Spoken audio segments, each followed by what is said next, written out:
Hello there, it's a beautiful Friday.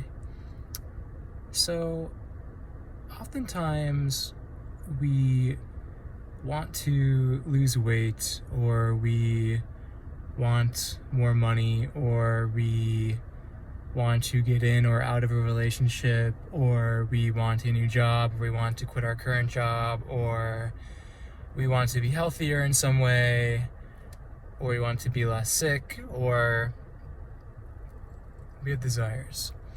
And for example, say someone wants to lose weight. Someone wants to lose body fat on their body. Oftentimes, we have that desire, we go through that experience, not for actually losing weight. Like, that's what most people see, but from a higher perspective, we have that desire, we go through that experience what I'm saying is we place so much meaning on I want to lose weight because I want to lose weight, when during the process of losing weight you're not even realizing, or maybe at the end you do realize, that it wasn't ever about the weight. You wanted the feeling of what it would feel like to be skinny. You wanted the feeling of lightness, of freedom, of health, of sexiness. You wanted to feel that way. You went into, like, I did, at least years ago, Abercrombie and Fitch, and you saw the guys with abs, and you not only wanted to make out with them, but you wanted to be like them. So again, it wasn't necessary. You wanted to feel like them. It wasn't so much about actually the physical losing of the weight, but it was the feeling that you wanted. Or it could be a lesson of learning how to trust yourself. It was actually a whole process that you went through, losing the weight to give you the experience of re-trusting yourself again. Or maybe if you're finding it like difficult to lose the weight, say we're still going with losing the weight here, the body fat, say that you keep not being able to do it. That could be an experience, a subconscious experience you wanted, of having more compassion for yourself. So it was never really about the weight, but the ironic thing is usually once you have compassion for yourself during the process, you lose the weight. Or perhaps, yet again, something else, like, once you take the courageous step of cutting the social fats out of your life, is what I used to call it when I was health coaching and personal training. When you cut a certain person who's not good for you out of your life, or end a relationship, or quit a job, you naturally lose the weight, because it was never about the weight in the first place. It was never about exercising more, eating better per se. It was more about letting something go out of your life, so you no longer needed the fat, right? The body fat as a protection, as a barrier between you and that thing, between you and that relationship, between you and that job, etc., etc. I was going to say something else that just came into my mind.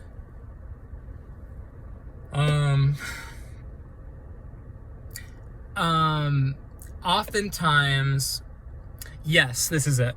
Oftentimes, we're so hard on ourselves to get the desire, to get the goal of, like, I need to, like, crank out this body fat, I need to lose it by this date, by this wedding date, when, again, this is just perspective. Sometimes diets work, sometimes going cold turkey works, but through my experience, I've loved doing it this way. So say you're trying to lose body fat, and most people would say to not eat sugar, watch your carbs, all this stuff, right?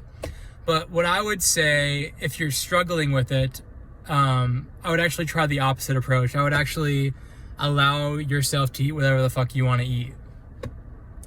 And this works because you reach a point where, say you love brownies and at first you're trying to like constrict yourself of brownies, but like it doesn't, you end up eating more. You end up having, celery all day and like, gross salads. And then at the end of the night, you still have like, 5 brownies.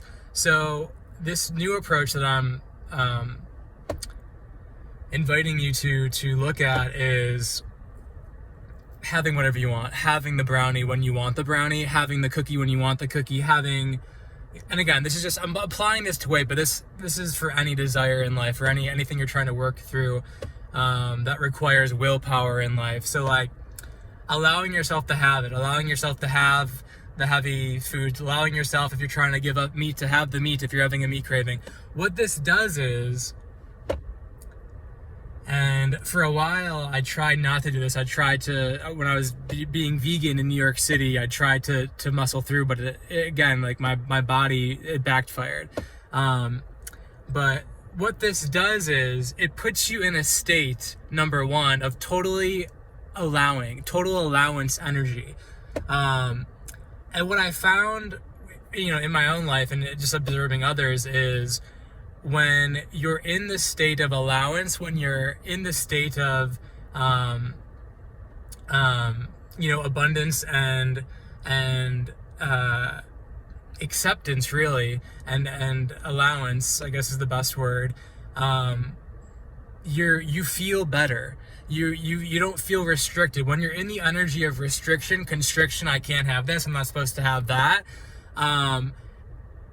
it actually puts you in the opposite feeling patterns of how you want to feel without the weight. So you're kind of going backwards by constricting, even though it may seem like you're going forwards by not having the brownie one night. And secondly, what this does is you actually will get sick of the brownie. You actually will get sick of whatever. And again, like for shopping too, a lot of us are under this myth. And again, this is for certain people and certain points in your life. But if you reach a certain level of awareness in your days, you'll have the brownie a number of times. Or say you apply this to shopping, you'll shop, for clothes or something, a certain amount of times that month, but you'll reach a point where you no longer crave it. You'll reach a point where you get your fix of it. You'll no longer crave, a second, third, fourth brownie, because you've allowed yourself to have as many brownies as you want. And then your body will naturally crave, less dense food, less sugary foods, more green foods. And you won't have to fight so hard. This is exactly what I did with alcohol when I gave it up for a year. I kept saying I was going to give it up, and then eventually I reached a point where my body just said no. I didn't even have to, there was no willpower around it, more or less. It was really just me being in a space where my body was just like, stop this. Just stop this. It's not compatible with me anymore. And it was quite easy for a year giving it up, and now again, like I rarely drink, but I'm not against it, but I don't have the craving to do it. So I don't know where this video started, but I'm glad I hit a couple of things that were coming through that I wanted to share. So yeah, if this video resonated with you, give it a like, and it's gonna be on Instagram and YouTube. So I would say subscribe if you're watching this via YouTube. If it's Instagram, yeah, there's no subscribe. So cool, guys. Have a great night. Take care of yourselves. Happy Friday. TGIF, baby.